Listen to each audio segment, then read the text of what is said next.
இன்னைக்கு நாங்கள் பேச போகிற தலைப்பு ஆடம்பரத்தை அதிகம் விரும்புபவர்கள் ஆண்களா பெண்களா, இதுதான் தலைப்பு. ஆம்பளையை யோசிக்கலாம், நம்மளுக்கு என்னையா பெரிய ஆடம்பரம் இருக்குது, இதை போய் நம்மளை இந்த லிஸ்ட்டில் சேர்த்துருக்காங்களே அப்படின்னு. ஆனால் இன்னைக்கு பார்த்தீங்கன்னா பெண்களுக்கு எவ்வளவு அழகு சாதனங்கள் இருக்கோ அதற்கு சமமாக ஆண்களுக்கு இருக்கு. பெண்கள் க்ரீம் அப்படின்னாக்கா அதுக்கு உடனே ஆண்கள் க்ரீம்னு ஒன்றை போட்டுறேன். ஃபார் மென் யூஸ் ஒன்லி அப்படின்ட்டு ஒரு பெர்ஃப்யூம், அதை எல்லா பேரும் அடிச்சுக்கிட்டு இருக்காங்க. சின்ன பையன் ஒரு 1.5 வயசு பையன் அதை எடுத்து அடிச்சுக்கிட்டு இருக்கான். எது? Ladies only use perfume. அது என்ன செத்தா போகிறான் அவன். இருந்தாலும் அப்படி ரெண்டாக பிரித்து விற்று அப்படியாவது வியாபாரம் ஆகட்டுன்ட்டு. ஆண்களுக்கு சமமாக பெண்களும் இன்று இது பெண்களுக்கு சமமாக ஆண்களும் இன்று ஆடம்பரத்தை விரும்பி கொண்டிருக்கிறார்கள். இதில் யார் அதிகமாக ஆடம்பரத்தை விரும்புகிறார்கள்? ஆடம்பரம்னா முதல்ல என்ன? ஒரு அரசியல் நிகழ்ச்சி ஒன்று நடந்துச்சு. பார்த்தீங்கன்னா ஒரு 1.5 லட்சம் ரூபா ஏழைகளுக்கு வழங்குவதற்கு மேடை செலவு மட்டும் 6.5 லட்சம் ரூபா செலவழித்து மேடை பேனரு பெரிய கட் அவுட்லாம் அமைச்சு 6.5 லட்சம் ரூபா கணக்கு. எது? நிகழ்ச்சி செலவு. எதுக்காக இந்த நிகழ்ச்சி நடத்தியிருக்காங்கன்னா 1.5 லட்சம் ரூபா ஏழைகளுக்கு தானம் வழங்குறது. இதுக்கு பேர் தான் ஆடம்பரம்ங்கிறது. தேவையில்லாத செலவு. இந்த ஆடம்பரங்கிறது ஒரு மனுஷனுக்கு எங்கேருந்து உருவாகுதுன்னா இன்னொருத்தன் தட்டேற்றி விடுறது தான். இப்படி ஒரு கல்யாணம் நடக்குதுன்னு வச்சுக்கோங்க.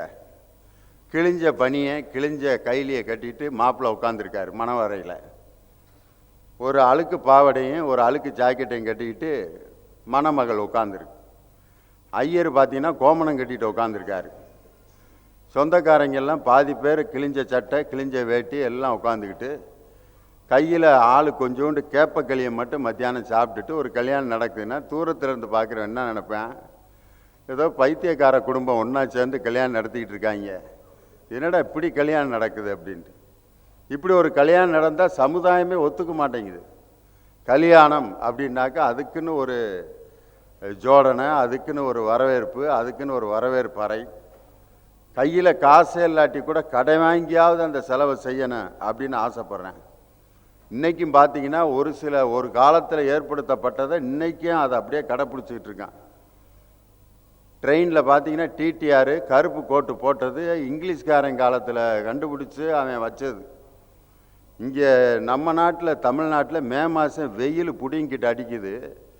பகல் ட்ரெயினில் கருப்பு கோட்டு போட்டுக்கிட்டு அந்த டிடிஆர் உசு புசு தசு புசு கிடக்கிறார்.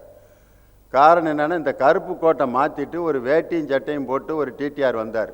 புதுசாக நான் ரயில்வே ரூலை மீறி நான் இப்போ ஒரு புது ஆடை அணிஞ்சு இன்னைக்கு டிடிஆர் வேலை பார்க்குறேன், என்ன செய்கிறான்னு பார்ப்பேன் அப்படின்ட்டு வெள்ளை வேஷ்டி வெள்ளை சட்டை போட்டு டிக்கெட்டு கேட்டிருக்காரு. அப்படியே கையை நீட்டியிருக்காரு. ஒருத்தன் 1 ரூபா எடுத்து கையில் போட்டேன் அவருக்கு. எதுக்குடா 1 ரூபா கொடுத்தேன்னா, இவ்வளவு வெள்ளை வேட்டி வெள்ளை சட்டை போட்டு ட்ரெயினில் பிச்சை எடுக்க ஆரம்பிச்சிட்டியா அப்படின்னு கேட்டிருக்கேன். காரணம் அவனுக்கு டிடிஆர்னா அந்த யூனிஃபார்மில் இருந்தால் தான் ஒத்துக்கிறாங்க. அந்த அளவுக்கு வக்கீலுக்கு கருப்பு கோட்டு யார் கண்டுபிடிச்சது? அன்னைக்கு வெள்ளைக்காரன் ஏற்படுத்தி விட்டதை இன்றைக்கும் கருப்பு கோட்டு போட்டுக்கிட்டு நம்ம அப்படியே மாறி இருக்கான். நம்ம நாட்டினுடைய ஆடைக்கு அதை என்னைக்கு மாற்றுறது? மாற்றினா நம்மால் மறந்துடுவான் வக்கீலையே. இப்போ கருப்பு கோட்டு போட்டிருந்தா தான் வக்கீல் கூட வர்றாரு அப்படிங்கிற மாதிரி நமக்கு ஒரு பிரமை உண்டாகுது. காக்கி பேண்ட்டும் காக்கி சட்டையும் போட்டு இன்சர்ட் பண்ணி அப்படி தொப்பி வச்சா தான் போலீஸ்கார். ஒரு வெள்ளை வேஷ்டியும் வெள்ளை சட்டையும் போட்டு தொப்பி வச்சுட்டு ஒரு போலீஸ்காரர் வந்தார்னா கீழ்ப்பாக்கத்துலேருந்து தப்பிச்சு வந்துட்டார் போல இருக்குன்னு நினப்பேன். ஒவ்வொன்றுக்கும் ஒரு அமைப்புன்னு இயல்பாக இருக்குது. அதை நம்ம செஞ்சு தான். அதை மீறி அதுக்கு மேலே இருக்கக்கூடிய செலவுகளை தான் நம்ம என்னான்னு சொல்கிறோம்னா ஆடம்பரம் அப்படின்னு. ஒரு அம்மா டாக்டர்கிட்ட போய் கழுத்து வலிக்குதுன்னு சொல்லி டாக்டர் வந்து கழுத்தெல்லாம் பார்த்துட்டு எக்ஸ்ரே எடுத்து நீங்கள் கழுத்து வலி எத்தனை நாளாக இருக்குது அப்படின்னு. 1 வாரமாக ரொம்ப இழுத்து பிடிக்குதுங்க டாக்டர். என்ன காரணம்னு கடைசி பார்த்தா அந்த அம்மா பூ கொஞ்சமாக வைக்கிறது இல்லை, 10,000 பூ மல்லிகைப்பூ வைக்கிறது. இவ்வளவு அதை வெயிட்டை தூக்க முடியாமல் அந்த இப்படியே பூ வச்சா அந்த ரொம்ப போனால் ஒரு 200-300 பூ வைக்கிறது. சில பேர் ஒரு கூடையவே தூக்கி தலையில் வச்சுக்கிட்டு அதை பார்த்தா நமக்கு இது என்னடா மூடு பூவை வைக்க சொல்லி எவனா அது கேட்டான். நான் இங்கிட்ட ஒரு ரேடியா இங்கிட்ட ஒரு ரேடியா கட்டியிருங்க, இங்கிட்ட ஒயிட் ரோஸு இங்கிட்ட ரெட் ரோஸு கட்டிட்டு 1.5 கிலோ பூ அப்படி தலையில் வச்சுட்டு சமந்துக்கிட்டே திரிஞ்சு என்ன ஆயிடுச்சு, கழுத்து வலிக்கு டாக்டர்கிட்ட தைலம் போட்டு தேய்ச்சிக்கிட்டு இருக்கு. இதுக்கு பேர் தான் ஆடம்பரம். பூ வைக்கிறது ஒரு குறிப்பிட்ட அளவு வச்சா தான் அந்த பூவை பார்க்குறதுக்கு அழகாக இருக்குது. அது மாதிரி ஆடம்பரத்தை அதிகம் விரும்புபவர்கள் ஆண்களா பெண்களாங்கிற விஷயத்தை இன்றைக்கி நம்ம பேசினா சரியாக இருக்கும். ஆடம்பரத்தை அதிகம் விரும்புபவர்கள் பெண்களே அப்படிங்கிறதுக்கு நீங்கள் உங்கள் கருத்தை சொல்ல வாங்க பேராசிரியர் முருகன். அனைவருக்கும் வணக்கம். நீங்கள் ஆரம்பத்தில் பேசும்போதே தெளிவாக தீர்ப்பு சொன்ன மாதிரியே இருந்துச்சு. அது பெண்கள் தான் ஆடம்பரத்தில் விரும்புகிறாங்கன்னு சொல்லி, ஆடம்பரம்னு சொல்கிற வார்த்தைக்கு ஈக்குவல்ட்டுன்னு போட்டோம்னா பெண்ணுன்னு வச்சுக்கலாம். உண்மையிலே சொன்னார், என் பையில் நிறைய பில்லு இருக்குது, நேற்று பார்த்தார், அதைத்தான் சொல்கிறார். இந்த பட்டு புடவை இருக்குது பார்த்தீங்கன்னா, அது சாதாரண விஷயம் இல்லை. அதுக்கு ஏன் பட்டு புடவைன்னு பேர் வச்சா தெரியுமா? லோல் பட்டு, பொம்பளைப்பட்டு, துன்பப்பட்டு, துயரப்பட்டு, எல்லாத்துக்கும் மேலே கடன் பட்டு வாங்கி தரதுனால அதுக்கு பேர் பட்டு புடவை. இந்த ஒரு பாயிண்ட் போதுங்க உங்களுக்கு. நீங்கள் என்னத்தை கருத்து சொல்ல போகிறீங்க? ஒரு பட்டு என்ன பட்டிருக்காரு பாருங்க. ஆமாம், பஸ்ஸில் வந்துக்கிட்டு நேற்று பஸ்ஸில் டிரைவர் என்ன செஞ்சாருன்னு சொன்னால், எதிர்த்து அப்படி லாரி வேறு ஃபுல் ஸ்டாண்டிங் வேறு. டிரைவர் சடன் பிரேக் அடித்தார். முன்னாடி நின்ற ஒரு ஆள் கையில் பையை வச்சுக்கிட்டு கம்பியை பிடிச்சிருந்தவர் அந்த நேரத்தில் போய் கண்டக்டர் எங்கே போகணும்னு கேட்க, அந்த ஆள் கம்பியிலேருந்து கையை எடுத்து சேப்பில் காசை எடுக்கிறது கையை விட்டாரா. அந்த நேரத்தில் எடுத்து அப்படி ஒரு லாரி வர டிரைவர் சடன் பிரேக் அடிக்க, இந்த ஆள் என்ன செய்யணும் தெரியாமல் தட்டு தடுமாறி போய் முன்னாடி இருந்த பொம்பளை சடையை பிடிச்சி விட்டார். சடையை பிடிச்சா சண்டை, பயங்கரமான சண்டை. எதுக்குன்றீங்க? சடையை பிடிச்சதுக்கு இல்லை, சடை கையோட வந்துருச்சு. அப்போத்தையும் எனக்கு தெரிஞ்சதுக்கு எதுக்குள்ள சௌரி வச்சுருக்காங்கன்னு. அவ சௌரியத்துக்கு வச்சுக்கலாம், அதனால தான் அதுக்கு பேர் சௌரின்னு வச்சுருக்கேன். என்ன அழகான பேர், தமிழ் பேர் வச்சதில் கூட பாருங்கள் சௌரி. நீங்கள் டிவியை போட்டீங்கன்னு சொன்னாலே டிவியில் வர விளம்பரங்கள் பூரா பாருங்கள், எல்லாத்துலேயும் பெண்கள் தான் வராங்க. என்ன விளம்பரம் எடுத்தாலுமே அதில் பூரா பெண்கள் தான் வராங்க. இப்போ ஒரு விளம்பரம் போடும்போது ஒரே ஒரு விளம்பரம் மட்டும் கொஞ்சம் வித்தியாசமான விளம்பரம் வந்துச்சு. அதில் நம்ம தெரிஞ்சுக்கலாம். ஒரு விளம்பரம் போட்டேன், சொட்டு நீலண்டோய், சொட்டு நீலண்டோய் அப்படின்னா, ஏன்டா டோயின்னு போடுறாங்கன்னு விசாரிச்சு பார்த்தப்போ தெரிஞ்சு, இல்லை துணிமணி துவைக்கிறது கூட வீட்டில் ஆம்பளை தானே, அதனால தான் டோயின்னு சொன்னோம். பொம்பளை துணிமணி துவைச்சா சொட்டு நீலண்டி, ரீகள் சொட்டு நீலண்டி அப்படின்னு சொல்லியிருப்போம். துணிமணி துவைக்கிறது ஆம்பளையில் இருக்காது, டோயின்னு சொன்னோம்னு சொல்லி அந்த ஆள் வழக்கம் சொல்லிட்டு இருந்தார். நடைமுறையில் பார்த்தீங்கன்னா அந்த சொன்னார், நடுவர் சொல்லும்போது ஒரு சொன்னார், ஒரு நகை வாங்கணும்னு சொன்னால், ஒரு பொருள் வாங்கணும்னு சொன்னால், எதுலேயுமே பாருங்கள் நம்ம அந்த ஒரு பாட்டு கூட எம்ஜிஆர் ஒரு பாட்டு போடுவார், பட்டு சேலை காற்றாட பவளமே நீ கூத்தாட, உடனே அந்தம்மா அருமீசை துள்ளி வர. இந்த அரும்பு மீசைக்கு என்ன செலவாகும்? மிஞ்சி போனால் ஒரு 6 ரூபா பிளேடு வாங்க, ஒரு சேவன காலக்கு பிளேடை வாங்கி சேவ் பண்ணிட்டு நம்ம மாட்டில் வருவோம். அரும்பு மீசை பட்டு சேலை காத்தாடணும்னா அதுக்கு நான் சொன்ன பட்டெல்லாம் படணும். அந்த பட்டெல்லாம் முடியும். இப்போ வாழ்க்கையில் பார்த்தீங்கன்னு சொன்னால் அடிப்படையில் இன்றைக்கி ஆடம்பரம் என்கிற சொல்லுக்கு நேர் பொருள் எதுன்னு சொன்னால் பெண்கள் தான். வீட்டில் இருக்கக்கூடிய இன்றைக்கி பார்த்தீங்கன்னு சொன்னால் இன்றைக்கி வீட்டு வேலைகளே கிடையாது. மிக்சி வந்தாச்சு, கிரைண்டர் வந்தாச்சு, வாஷிங் மிஷின் வந்தாச்சு, எல்லாம் வந்தாச்சு. எல்லாம் எது கண்டுபிடிச்சா தெரியுமா? இதெல்லாம் கண்டுபிடிச்சது யார்? இதெல்லாம் கண்டுபிடிச்சது யாருன்னு வரவர்களே யாருங்க? ஆம்பளை தான். ஆம்பளை தான். ஏன் தெரியுமா கண்டுபிடிச்சான்? ஆட்டி ஆட்டி பார்த்தேன், தாங்கலை, முடியாதுடா. இல்லை அரைச்சரைச்சி பார்த்தாங்க, தாங்கலை. துவைச்சு பார்த்தேன், முடியல. அது வரைக்கும் மிஷினை கண்டுபிடிச்சாங்க. இன்றைக்கி நேரத்தில் காலமாகவே பெண்கள் வந்து பார்த்தீங்கன்னு சொன்னால் ஆடம்பரத்தினுடைய ஒட்டுமொத்த பிரதிநிதிகளாக தராங்க. ஒரு கல்யாண வீட்டுக்கு போகணும்னு சொன்னால் ஓசி பட்டு புடவை வாங்கி கட்டி போனாலும் போவாங்களே ஒழிய பட்டு புடவை இல்லாமல் கல்யாணத்துக்கு போக மாட்டாங்க. ஒரு கல்யாணத்துக்கு போகணும்னு சொன்னால் பக்கத்து வீட்டில் போய் ஒரு நகையை வாங்கி கழுத்தில் போட்டு போனாத்தே ஒரு மரியாதை நினைச்சாங்களே ஒழிய அந்த கல்யாணத்தை போய் அந்த கூட்டத்தை போய் நிற்கணும். மூக்கில் வந்து ஒரு மூக்குத்தி குத்தணும், காதில் வந்து தோடு போடணும், இல்லாட்டி தண்டட்டி, அந்த காலத்தில் தண்டட்டி இந்த அப்படி அப்படி அப்படி ஆடி போகணும். அந்த காலத்தில் இன்றைக்கி பார்த்தீங்கன்னா தோடு, இடுப்பில் ஒட்டியானம், கழுத்தில் நகை, காலில் கொலுசு, கையில் வளையல், இவ்வளவும் போட்டு போனாத்தே வந்து அந்த திருமண வீட்டில் நம்மளை மதிப்பாங்கன்னு நினைக்கக்கூடிய மனப்பக்குவம் இருக்கக்கூடிய பெண்கள் தான் ஆடம்பரத்தில் சிறந்து விளங்குகிறார்கள், ஆடம்பரத்தினுடைய ஒட்டுமொத்த பிரதிநிதிகளாக இருக்கிறார்கள் என்பதை எங்களுடைய கருத்துங்க. நான் ஒரு கல்யாண வீட்டில் பார்த்தேன், 2 பொம்பளைங்க நகை போட்டு உட்காந்துருந்தாங்க. ஒரு அம்மா ரொம்ப பயந்து உட்காந்துருந்துச்சு. இப்படியே சேலையை போத்திக்கிட்டு இருந்து இப்படி பார்க்குது. பக்கத்தில் யாராவது ஒருத்தர் நின்னா அவனை இப்படியே முறைச்சி பார்க்குது. இன்னொருமா அதே மாதிரி நகை போட்டு ரொம்ப தைரியமாக உட்காந்துருந்துச்சு. அப்புறம் தான் நான் முடிவுக்கு வந்தேன், அந்த பயந்து உட்காந்துருக்கிற அம்மா தான் உண்மையான தங்கத்தை போட்டிருக்கு. இந்த இப்படி உட்காந்துருக்கு பாரு, அது பூரா கவரிங்கு. மொத்த விலையே 35 ரூபா தான் போட்டிருந்தது. ஆனால் பார்த்தீங்கன்னா 28 பவுன் போட்டிருக்கு கழுத்தில். எதுக்கு அப்படின்னு சொன்னால், எல்லாரும் போடுற மாதிரி நம்மளும் போட்டுக்கிடுவோம் அப்படின்னு போட்டு கொண்டு போய் திருப்பி கவரிங் கடையில் வாடகைக்கு வாங்கி கொண்டு போய் திருப்பி கொடுத்துட்டு, எதுக்கு எல்லாரும் போடுறாங்க அதனால் நம்மளும் நகை போடுவோம். இந்த எண்ணம் வர்றதுக்கு என்ன காரணம்னா, பெண்களுக்கு வந்து தன் அழகை பற்றியே யாராவது ஒருத்தன் வர்ணிச்சிட்டான்னு வச்சுக்கோங்க, அவ்வளோதான், தீர்ந்துச்சு. உங்களை பார்த்தா ஐஸ்வர்யா ராய் மாதிரி இருக்கீங்கன்னு சொல்லி பாருங்களேன், அன்னைக்கு சாயங்காலம் ராத்திரி வரைக்கும் தூங்கவே தூங்காது. யாரை பார்த்தாலும் சிரிக்க ஆரம்பிச்சிருங்க. சாப்பிட்றி ஒன்றும் வேணாம்மா, ஏப்பா இல்லை வேணாம்மா, அந்த வார்த்தையே ஞாபகம் வந்துக்கிட்டு இருக்கான். ஐஸ்வர்யா ராயின்ட்டானே அப்படின்னு திருப்பி கண்ணாடி பக்கத்தில் அப்படியே பார்க்கேன். அதை பார்த்தா வேறு மாதிரி இருக்கும். இருந்தாலும் அவன் ஒரு பிட்டை போடுறதுக்கு சொல்லிட்டு போயிருந்திருப்பான். அந்த ஒரு வாக்கியத்தை வச்சுக்கிட்டு ராத்திரி பூரா அதுகளுக்கு தூங்க முடியலையே. என்ன காரணம்னா அது இன்னைக்கு குடும்பத்தில் முக்கியம். இந்த ஆடம்பர பெண்கள் தான் அதிகம் விரும்புகிறாங்கன்னு முருகன் தன்னுடைய வேதனையை சொல்லியிருக்கார். ஆடம்பரத்தை அதிகம் விரும்புவார்கள் ஆண்களே. என்னக்கா சொல்கிறீங்க? இந்த பட்டு புடவை கட்டியிருக்கேன்லங்க, இது இப்போ எடுத்ததா? என் தம்பி கல்யாணத்துக்கு தம்பி எடுத்து கொடுத்த பட்டு புடவை கிட்டத்தட்ட 20 வருஷம் ஆக போகுதுங்க. அந்த பட்டு புடவை மெருகு குலையாமல் ஜரிகையில் இருக்கக்கூடிய அந்த பிசிறு கூட போகாமல் எவ்வளோ அருமையாக நீட்டாக இருக்குது பாருங்கள். இந்த பட்டு புடவையால் ஏதாவது சேதம் உண்டா?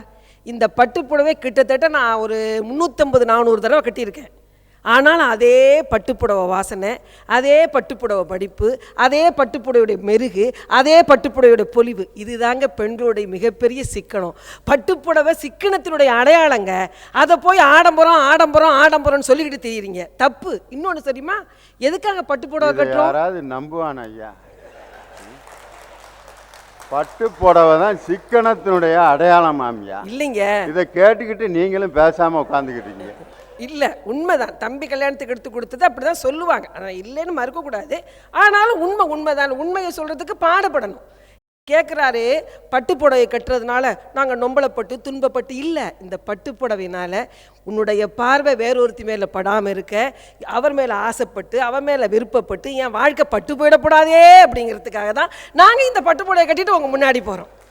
நீங்கள் தானே கேட்குறீங்க, நீ முன்னாடி போனால் நான் பின்னாடி வரேன், அடுத்து என்னடி முடியம்மா உன் கண்ணில் மையி, அது யார் வச்ச மையின்னு ஒரு கேள்வி வேறு, பெரிய கேள்வி கேட்டு டிஎன்பிஎஸ்சி கொஸ்டின் மாதிரி, யார் வச்ச மையின்னு கேட்டு நான் வச்ச மையின்னு மை வாங்கி கொடுத்து மயக்கிறாளே நீங்கள் தானேங்க. நாங்களும் ஆடம்பரத்துக்கு போய் நிற்கிறோம்.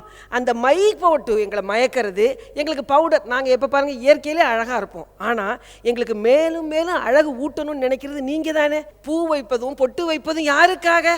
உங்களுக்காக தானே, ஆண்களுக்காக தானே, ஆடவர்களுக்காக தானே. இந்த பெண்கள் உங்களை நினைச்சு உங்களுக்காகவே வாழக்கூடிய ஜென்மங்கிறதுனால தான் நாங்கள் ஆடம்பரமாக அதை நினைக்கல.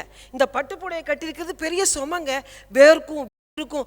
ஆனாலும் பரவாயில்ல, நெஞ்சில் தாங்கியிருக்கக்கூடிய கணவனை அவனுடைய ஆசையை தாங்கிக்கணுங்கிறதுக்காக பட்டுப்புடையை தாங்கிக்கிட்டு ஒரு இடி தாங்கியா சுமை தாங்கி நாங்கள் வாழ்றோம். நீங்க அதை மறந்துடாதீங்க. ஒட்டியானம் நிறைய ஆம்பளைய காலி ஆயிடுறேன் இல்லைங்க. ஒரு ஆம்பளுடைய ஆசையை நிறைவேற்றுறதுக்காக 18,000 ரூபா வாங்கி கட்டியிருக்காங்களாம். பேச்சோட தாங்க இருக்கணும். சும்மா இப்போ ஏதோ சொல்லணுங்கிறதுக்காக சொல்லக்கூடாதுங்க.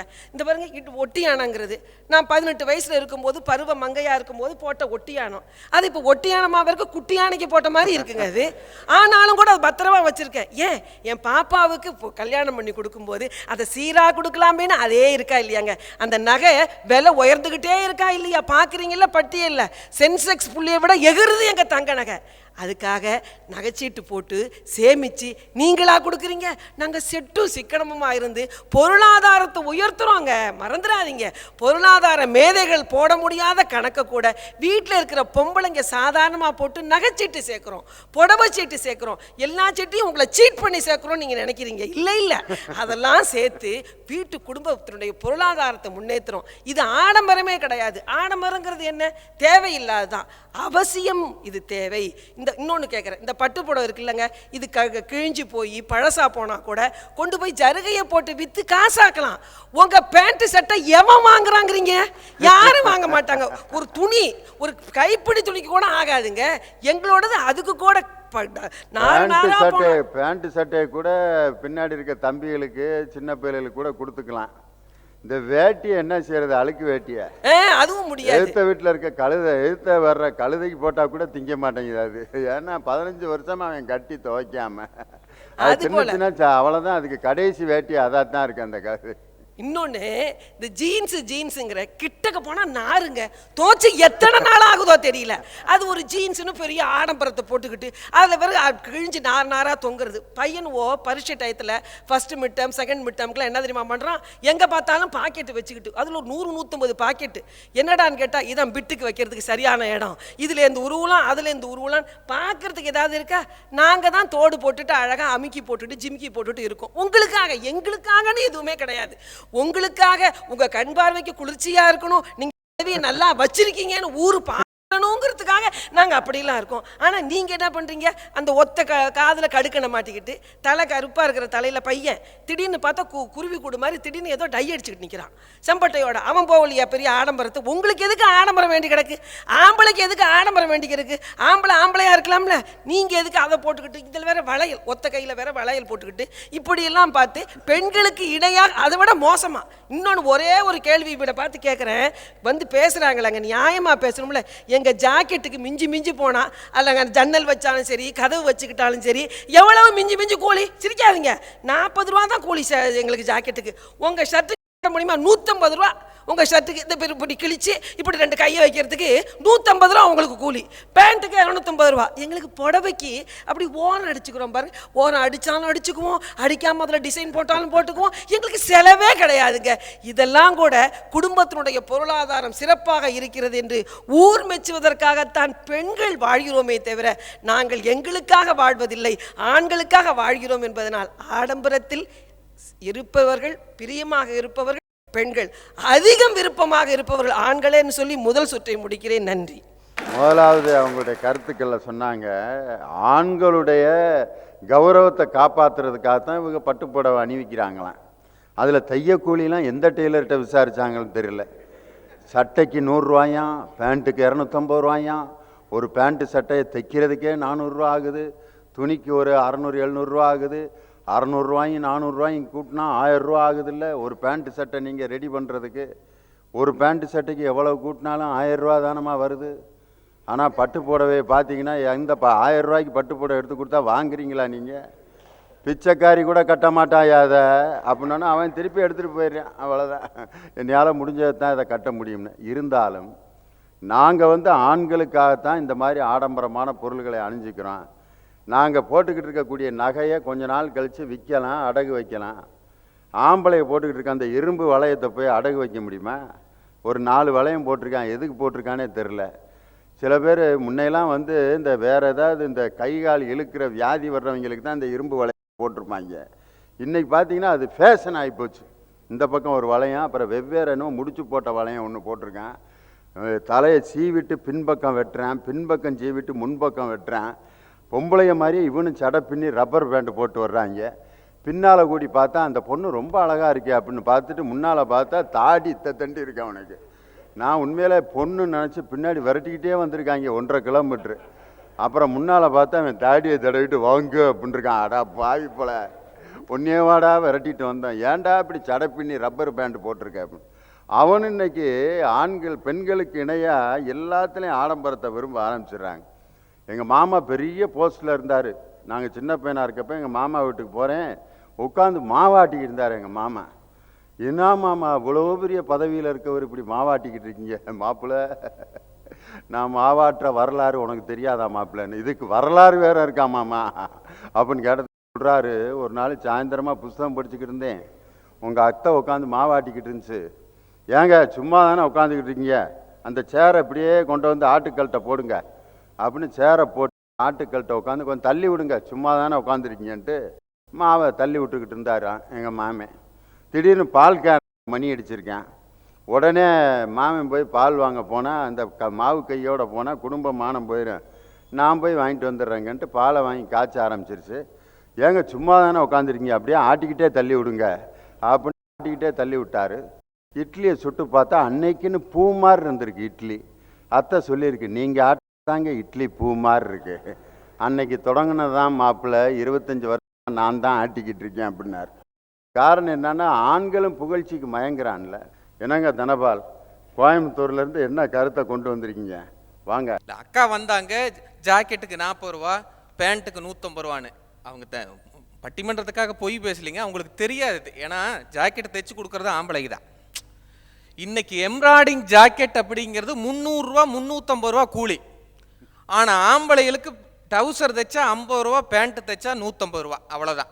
அதுலேயும் எங்களுக்கு சிக்கனமே என்ன பண்ணுறாங்க தெரியுமா? டவுசருக்கு எவ்வளோ 50 ரூபா, பேண்ட்டுக்கு 150 ரூபா, 200 ரூபா கொடுக்கணும். நாங்கள் என்ன சொல்கிறோம், ஒரு 60 ரூபா கொடுக்குறோம், டவுசர் கொஞ்சம் இறக்கி தைச்சிரு அப்படிங்கிறோம். இன்னைக்கு ப்ரீ பர்த்து 3/4 எதுக்காக வந்திருக்குதுன்னு சொன்னால் நாங்கள் சிக்கனம். டவுசரை பேண்ட்டு மாதிரி அளவாக காசு கொடுத்து தைச்சிருக்கிறோம், அதுதான் உண்மை. ஆடம்பரம் எங்ககிட்ட இல்லைங்க. இங்க சாதாரண ஆளுங்க இல்லைங்க, வரக்காப்பிக்கு வக்கில்லாத குடும்பத்துல இருந்திருப்பாங்க. ஆனா நம்ம கிட்ட வந்தாங்கன்னு வைங்க, காலையில் எந்திரிச்சால கூல்ட்ரிங்க்ஸ் தான் குடிப்பேன்பாங்க. ஆடம்பரத்தனோட உச்சி பாருங்க. காலையில் எந்திரிச்சுன்னா கூல்ட்ரிங்க்ஸ், சாயந்தரமான ஹாட் ட்ரிங்க்ஸ் அடிப்பாங்க போல இருக்கு.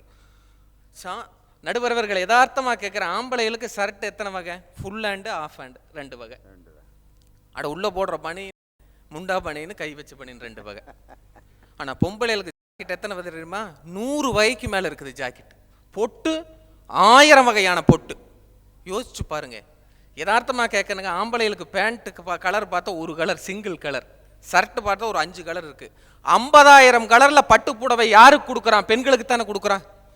ஆடம்பரம் என்பது பெண்கள் மத்தியில் எத்தனை இருக்குது. ஒரு பிரபலமான துணிக்கடையிலங்க இந்த போன தீபாவளிக்கு 40 லட்சம் ரூபாயில ஒரு பட்டு சேலை விளம்பரத்துக்காக கண்ணாடி ஷோகேஸ்ல வச்சிருக்காங்க.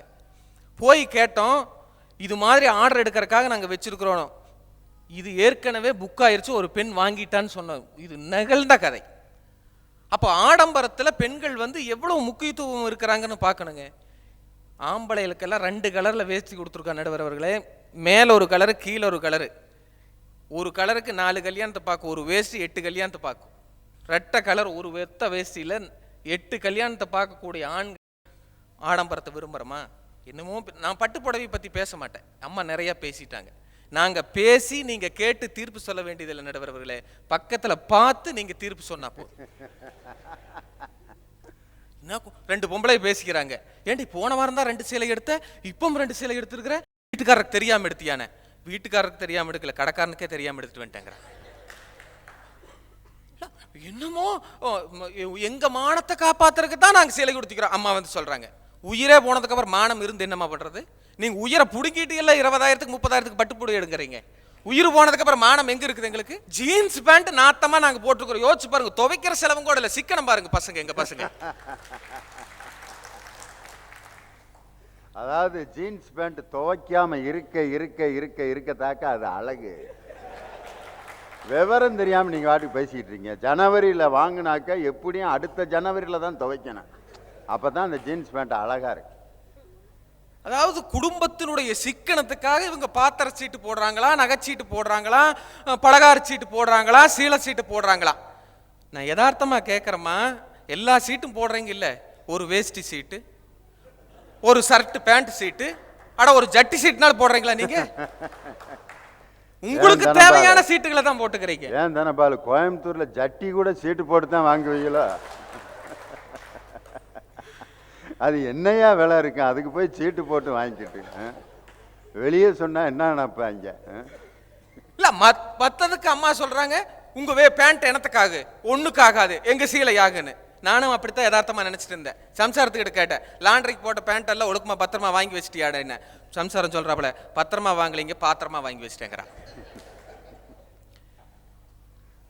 ஐயா, யதார்த்தமா நிறைவா சொல்லிக் கொள்கிறேன், அப்ரஹாம் லிங்கன் முன்னாள் அமெரிக்காவினுடைய குடியரசுத் தலைவர் எப்படிப்பட்ட எளிமையானவர் என்பது இந்த உலகம் புரியும். ஆனால் அவருடைய மனைவி நேர்மாறாக ஆடம்பரத்தையே தன்னுடைய வாழ்க்கையாக எடுத்துக்கொண்டவர்கள். யோசிச்சு பாருங்க, அமெரிக்காவினுடைய வெள்ளை மாளிகை கூட ஆடம்பரத்திற்காக மாற்றி அமைத்த வரலாறு சொல்லுகிறது. ஆண்களை விட பெண்கள் தான் ஆடம்பரத்தை விரும்புகிறார்கள் என்று சொல்லி நன்றி பாராட்டி விடைபெறுகின்றேன். நன்றி, வணக்கம்.